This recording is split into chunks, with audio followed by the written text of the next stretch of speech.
দেশটিতে বাংলাদেশি তথা বিদেশি শিক্ষার্থীদের পরিস্থিতি নিয়ে আলোচনায় স্টুডিওতে যুক্ত হয়েছেন সহকর্মী তাজওয়ার মাহমুদ। যাচ্ছি তার কাছে। তাজওয়ার, আমরা যেমন কয়েকদিন ধরে দেখছিলাম, সেই ক্ষেত্রে বলা হচ্ছে ধীরে ধীরে পরিস্থিতি স্বাভাবিক হচ্ছে। এখন তাহলে কি অবস্থা? পরিস্থিতি গত 2 দিনের তুলনায় আজকের দিন অথবা গত 24 ঘন্টায় কিছুটা উন্নতি ঘটেছে এবং যে শিক্ষার্থীরা তারা যেহেতু হল থেকে বেরোচ্ছে না, তাদেরকে হলের ভেতরে ঢুকে নতুন করে হামলার কোনো ধরনের খবর আমরা এখন পর্যন্ত পাইনি। তবে যেটি দেখা গেছে যে বাংলাদেশের পররাষ্ট্র মন্ত্রণালয় থেকে জানানো হয়েছে যে উজবেকিস্তানে, যেহেতু কিরগিজস্তানে আমাদের কোনো দূতাবাস নেই, উজবেকিস্তানে যে দূতাবাসটি আছে সেই দূতাবাসী কিরগিজস্তান আফগানিস্তানের অনাবাসী দূতাবাস হিসেবে কাজ করে। সেই দূতাবাসে যিনি রাষ্ট্রদূত আছেন তাকে কিরগিজস্তানে যাওয়ার জন্য নির্দেশ দিয়েছেন পররাষ্ট্রমন্ত্রী এবং সেই অনুপাতে কাজ হচ্ছে। এবং এছাড়াও উজবেকিস্তান বা তাশকেন্তে যে আমাদের দূতাবাস আছে সেখান থেকে কর্মকর্তারা হোয়াটসঅ্যাপের মাধ্যমে গিয়েছেন নাকি কবে নাগাদ? এখনো তিনি পৌঁছননি এবং তবে যদিও দূতাবাসের কর্মকর্তারা নিয়মিত যোগাযোগ রেখে চলেছেন এবং গত 24 ঘন্টায় হামলা কিছুটা কমেছে এবং বাংলাদেশি শিক্ষার্থীদের উপর তার আগে হামলা হয়েছিল, তবে গুরুতর আহত হওয়ার কিন্তু কোনো খবর পাইনি। যদিও আমরা শুনছি যে পাকিস্তান এবং ভারতের শিক্ষার্থীদের উপর বড় আকারে হামলা হয়েছে, পাকিস্তানের কয়েকজন শিক্ষার্থী মৃত্যুবরণ করেছে বলেও কিন্তু গুঞ্জন রয়েছে, যদিও এটির সত্যতা এখনও নিশ্চিত করা যায়নি। আরেকটি বিষয় হচ্ছে যে পররাষ্ট্র মন্ত্রণালয় থেকে উজবেকিস্তান যে সরকার তাদেরকে উদ্বেগ জানানো হয়েছে এবং দ্রুত যেন সমস্যার সমাধান করা হয় সেই বিষয়টিতে কিন্তু জোর দিতে বলা হয়েছে। আর কিরগিজস্তানে যেই শিক্ষার্থীরা আছেন, দুঃখিত, সেই কিরগিজস্তানের শিক্ষার্থীরা কিন্তু একটি চার্টার্ড ফ্লাইট তারা আগে থেকে এটা বুক করে রেখেছিল, যেহেতু জুনের 15 তারিখে তাদের ফাইনাল যে পরীক্ষা সেটি শেষ হওয়ার পরে সবাই একসঙ্গে আসার জন্য আগে থেকে এটি তারা বন্দোবস্ত করে রেখেছিল এবং এই সাম্প্রতিক যে পরিস্থিতি আরো কবে নাগাদ আসতে পারে ওই ফ্লাইটটি তারা এগিয়ে নিয়ে আসার জন্য ভাবছিল। যদিও এই পরিস্থিতি কিছুটা উন্নতি হয় এবং তাদেরও যেহেতু ফাইনাল পরীক্ষা আছে, সেহেতু তারা এখন আর সেই রিস্কটা নিতে চাচ্ছে না যে সেখান থেকে চলে আসলে আবার কবে গিয়ে ফাইনাল পরীক্ষা দিতে পারবেন। তবে সেই চার্টার ফ্লাইটটি আগে সময় এগিয়ে নিয়ে এসে আগামীকাল বা তারপর দিন ছাড়ার তারা পরিকল্পনা করছিল, যদি এখন সেটি করবে কিনা সেটা নিয়ে কিন্তু এখনও সিদ্ধান্তহীনতায় ভুগছে। এদিকে 4-5 বছর ধরে কিরগিজস্তানে ডাক্তারি পড়তে যাচ্ছেন বাংলাদেশিরা। চীন কিংবা অন্যান্য দেশের থেকে প্রক্রিয়া সহজ হয় দেশটিকে বেছে নিয়েছেন তারা, যদিও খরচের দিক থেকে বাংলাদেশের প্রাইভেট বিশ্ববিদ্যালয়ের সমানই লেগে যায় বলে জানাচ্ছে বিএমডিসি। এদিকে পররাষ্ট্রমন্ত্রী জানান শিক্ষার্থীদের সুরক্ষা নিশ্চিতে রাষ্ট্রদূতকে উজবেকিস্তান থেকে যেতে বলা হয়েছে। প্রতিবেদনটি দেখে আসি। কিছু কিছু জায়গার থেকে ওইখানকার শিক্ষার মান সাম বেটার। বাইরে একটা স্টুডেন্ট যখন যায় তখন তার এয়ার ফেয়ার থেকে শুরু করে লিভিং কস্ট, যতটুকু টিউশন ফি যে তার সমপরিমাণ টাকা তাদের ব্যয় হয়, অতএব কারণে এখানে কস্ট অনেক বেশিই পড়বে।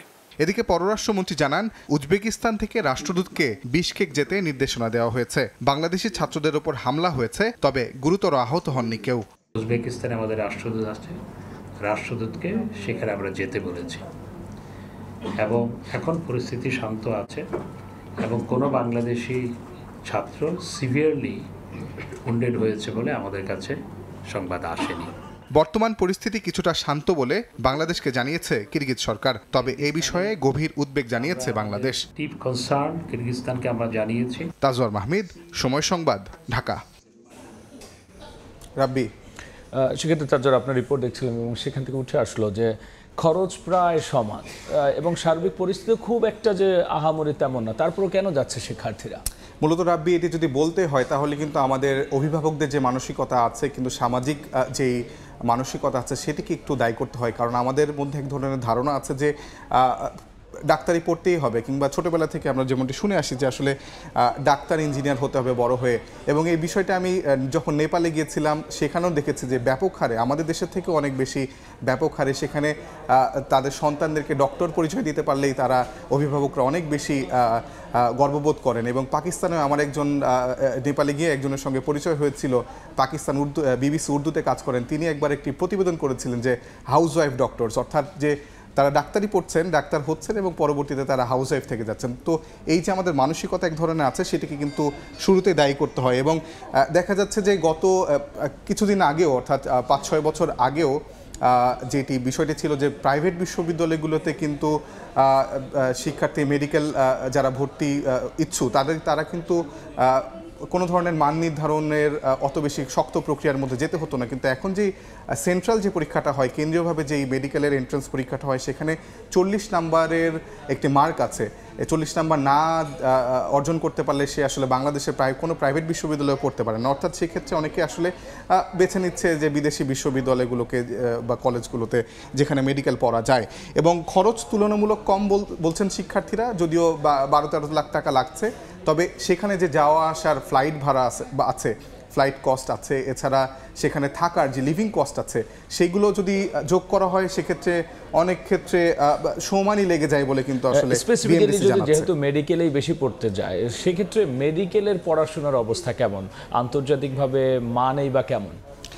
দুটি সুবিধা আছে। একটি হচ্ছে যে সেখানে ভর্তি প্রক্রিয়া তুলনামূলক একটু সহজ, এবং কম্পিটিটর যারা আছে এই অঞ্চলে তাদের মধ্যে চীনে আমাদের অনেক শিক্ষার্থী যেতেন মেডিকেল পড়তে, তবে সেখানের থেকে একটু ভর্তি প্রক্রিয়া সহজ এবং চীনের থেকে মানসম্পন্ন বটে। তবে বিএমডিসি কিন্তু বলছে যে বাংলাদেশের যেই মেডিকেল যে শিক্ষা দানের প্রক্রিয়া কিংবা বাংলাদেশে যে মেডিকেলের শিক্ষার মান, সেটি কিন্তু কিরগিজস্তান বা মধ্য এশিয়ার যে কোনো দেশ বা চীনের থেকেও অনেকটা ভালো, এমনটি তারা দাবি করছেন। এবং আরেকটি বিষয় হচ্ছে যে বাংলাদেশের যে হাসপাতালগুলো বা মেডিকেল কলেজগুলোতে সেখানে রোগীদের সঙ্গে এক ধরনের ডিরেক্ট কন্ট্যাক্ট থাকে বা তার এক ধরনের ব্যবহারিক শিক্ষার মধ্য দিয়েও যায়, কিন্তু চীনের কিরগিজস্তানে এ ধরনের যায় না। অর্থাৎ তারা তাত্ত্বিক জ্ঞানের দিকে বেশি জোরালো শিক্ষা পায়, তবে ব্যবহারিক জ্ঞানে তারা কম পায়। তাজুর, অসংখ্য ধন্যবাদ আলোচনায় যুক্ত হওয়ার জন্য। কিরগিজস্তানে বিদেশি শিক্ষার্থীদের উপর হামলার সর্বশেষ নিয়ে আমরা আলোচনায় ছিলাম। আলোচনায় যুক্ত হয়েছিলেন সহকর্মী তাজুর মাহমুদ।